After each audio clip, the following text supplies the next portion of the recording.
Binabagtas ng motorsiklong yan ang 15th Avenue sa Barangay East Rembo, Taguig nang sumalpok ito sa kasalubong na delivery truck. Sa investigasyon, napaling ang manibela ng motorsiklo at sumampa sa kabilang lane. Wala namang indikasyong nakainomang sinumang nasangkot sa aksidente. Nasa maayos ang lagay ang rider at angkas nitong nagtamo ng mga sugat. Sugatan din ang driver ng truck.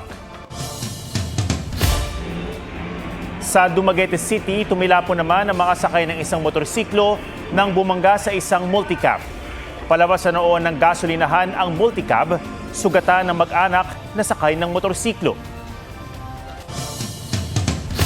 Hindi lang hinarang, pinagsisipa at pinagbabato pa ang isang van sa EDSA na nagtangkang tumakas matapos manong makabangga ng motor. Sa Marikina, nagkainitan naman ng mga motoristang nagkagitgitan daw papasok sa parking. May report si Von Aquino.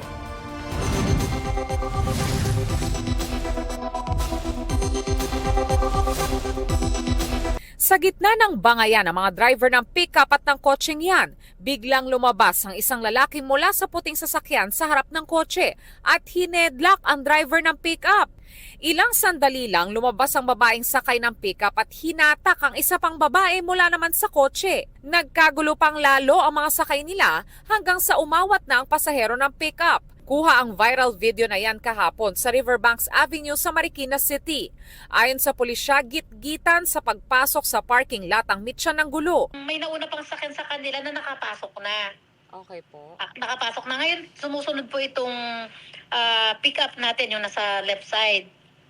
Then from there po, hindi pa na po sila makapasok din kasi nga po, nakaharang na rin po yung hindi na nagbigay yung nasa white kasi naiharang niya na yung sasakyan niyang nauna. Then hanggang nagkatapat po yung Vios at saka yung pick-up. Magkakamag-anak daw ang sakay ng kotse at ng puting sasakyan sa harap nito. Nagkaharap-harap na ang mga sangkot at nagkaroon na ng initial settlement. Ayon sa pulisya, MMDA at LTO magsasabi kung may traffic violation ng mga sangkot. Holiday man o hindi, laging paalala ng mga otoridad sa mga motorista, habaan ng pasensya at huwag pairali ng init ng ulo. Ang pagbibigayan tuwing Kapaskuhan, gawin din daw sana sa lansangan. Ang LTO may tips para iwas road rage. Iwasan daw na mag-cut ng ibang driver. Gayon din ang tailgating o pagbuntot sa sinusundang sasakyan at ang paulit-ulit na pagbusina.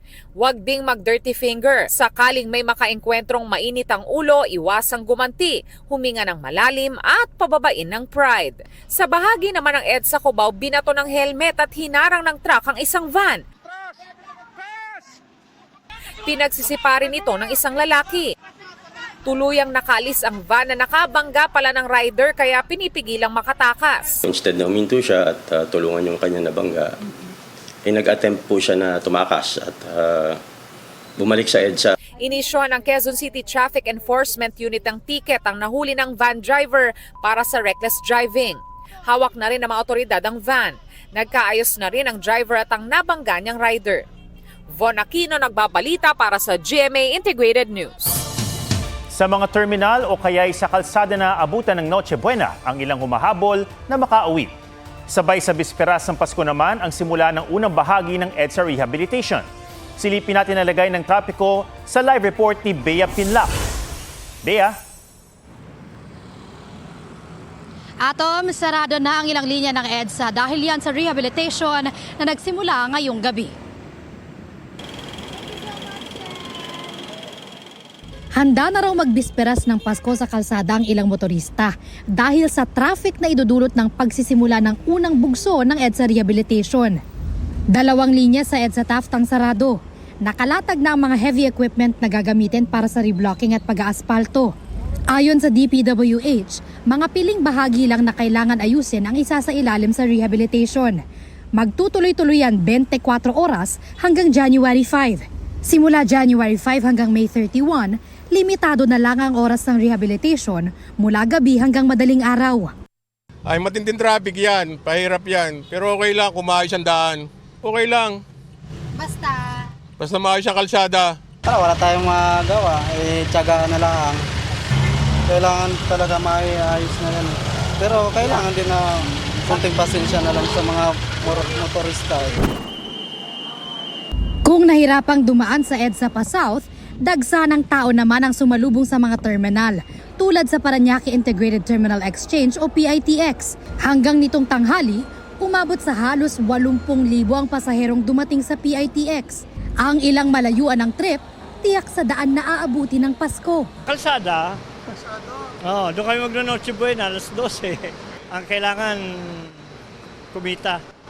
May maiuwi sa pamilyang. Merry Christmas sa inyo lahat. Sa kalsada si Papa magpapasko. Very inspired ka, di ba, na merong anak sa'yo na nag-aalala, maski nasa malayo ka. Sa NAIA, dagsa na rin ang mga humabol lumipad pa probinsya. Mga anong oras kayo darating sa bahay? Mga 2 a.m. Dili na lang po. Pagdating na lang po ng bahay, mag-Noche Buena. Pero ang mga OFW, malungkot na aalis ng bansa. Wala tayong makakawin, talagang aalis din kami kahit na paano. Kasi hirap ng buhay natin dito eh. Masaya namang magpapasko ang ilang nakauwi ng bansa na sinalubong ng kanilang mahal sa buhay. Tuwang-tuwa ako nga nakarating siya. Kasi matagal lang din siya umuwi. Masaya po ngayon kasi magpapasko, kaya happy po. Kasi ngayong Pasko nag-iipon yung mga anak ko kasi noon wala. Ako lang ang nagpapasko sa bahay namin. First time namin magkasama-sama ulit ng 10 years. Umaapaw na rin ang ilang port sa Matnog, Sorsogon. Nag-abiso ng humanap ng alternative ports dahil sa dami ng mga sasakyan at rolling cargo. Kahapon, umabot na ng 12 oras ang paghihintay bago makasakay ng Roro. Animoy nagkarera ang mga pasahero sa Pasakaw Port sa Camarines Sur. Naguunahan sila para may maupuan sa barko dahil walang numero ang mga tiket.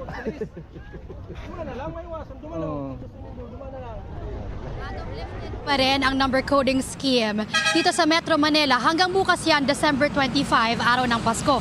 Wala ulit number coding mula yan December 29 hanggang January 2. Yan muna latest mula rito sa EDSA. Balik sa iyo, Ato. Maraming salamat, Bea Pinlac. Inilabas ni Congressman Leandro Leviste ang mga dokumentong ibinigay umano sa kanya nang yumaong si dating DPWH Undersecretary Catalina Cabral. Batay sa autopsy report, matinding pinsala sa ulo at iba pang bahagi ng katawan ang ikinamatay ni Cabral. May report si Tina Panganiban Perez. Blunt traumatic injuries sa ulo at katawan ang ikinasawi ni dating DPWH Undersecretary Catalina Cabral base sa autopsy report ng pulisya. Bali rin ang kanyang ribs, pati ang kaliwang braso, binti at bukong-bukong.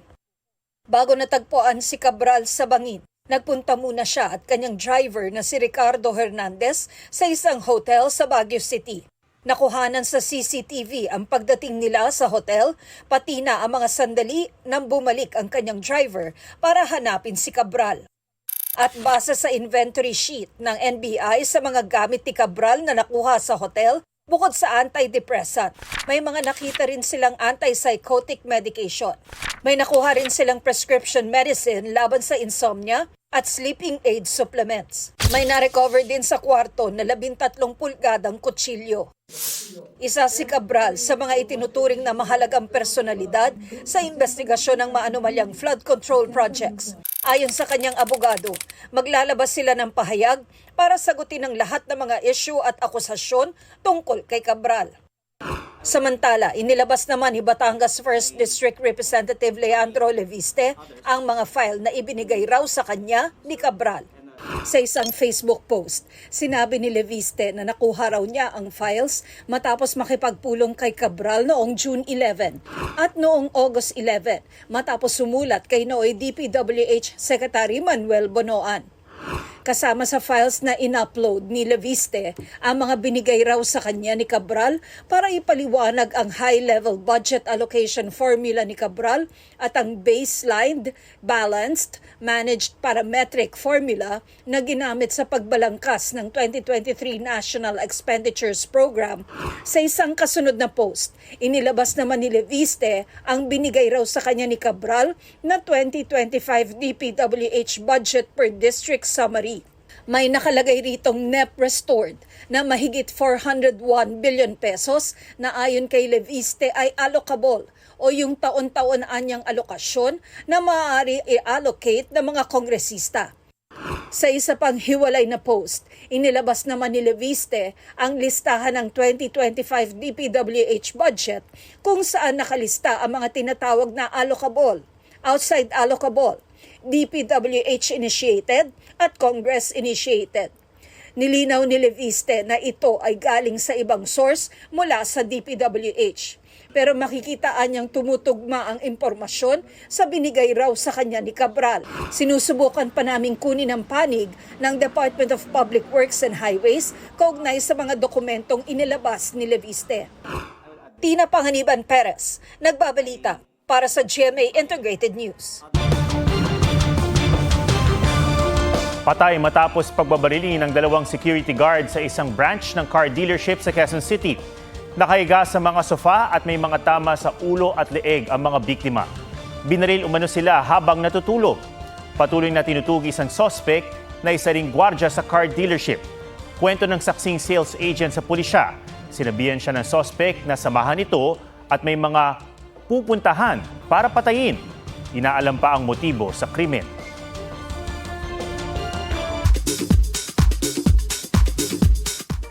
Kapuso and Sparkle Stars looking forward sa Noche Buena mamaya.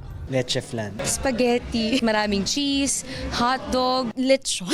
Oh, lechon. Siyempre po, carbonara. Favorite po. Para naman kay River Cruz, secondary na lang ang handa basta kapiling ang loved ones. Usually doon ako nagno-Noche Buena kay La Rojun, tapos natawid ako kay La Julie. Tawid-tawid lang kasi silang dalawa, swerte ko nga magkapit-bahay sila eh. We spend the Christmas together and pati yung mga families namin talagang super close na rin. Tsaka, ayun, excited talaga kami kasi parang ito talaga yung matagal na bonding. Pero wala pa mang Noche Buena. Natanggap na ni Julian San Jose ang regalo ni Raver. Oh my God. Thank you, love. Thank you, love. Nagbahagi rin ng love si Julie sa fans nang mag-Christmas outreach sa isang Aita community sa Porac, Pampanga. All smiles ang mga nahandugan ni Julie ng regalo and heartfelt performance ng kanyang newest single na Simula. Sa mga rescued animals ng Philippine Animal Welfare Society naman, namahagi ng regalo si Stars on the Floor champion Dasuri Choi. Nelson Canlas, nagbabalita para sa GMA Integrated News. Ilang minuto na lang, Pasko na. Sa mga sikat na pasyalan, pinili ng ilan natin ng mga kababayan na salubungin ang Pasko. Malapesta ang pagsalubong sa mga dumating sa Cagban Port sa Boracay. Aliw ang mga lokal na biyahero, pati mga dayuhang bisita. Sa tala ng Jetty Port Management, mahigit 7,000 turista ang tumawid sa isla ng Boracay mula nitong linggo hanggang kahapon. Tagos sa butong lamig naman ang sumalubong sa mga magpapasko sa City of Pines. Bumagsak sa 15.6 degrees Celsius ang naitalang temperatura roon ng Pag-asa ngayong araw. Yun nga lang, sa dami ng mga turista, gapang na ang trapiko. Nanawagan naman ang lokal na pamahalaan sa publiko na maging responsable sa pagpapanatili ng kalinisan. Sa Luneta naman, nag-advance Noche Buena ang ilan. Paalala sa mga namamasyal doon, hanggang alas 11 lang ng gabi bukas, ang park. At yan po ang State of the Nation para sa mga mas malaking misyon at para sa mas malawak na paglilingkod sa bayan. Ako si Ato Maraulio mula sa GMA Integrated News, ang News Authority ng Pilipino.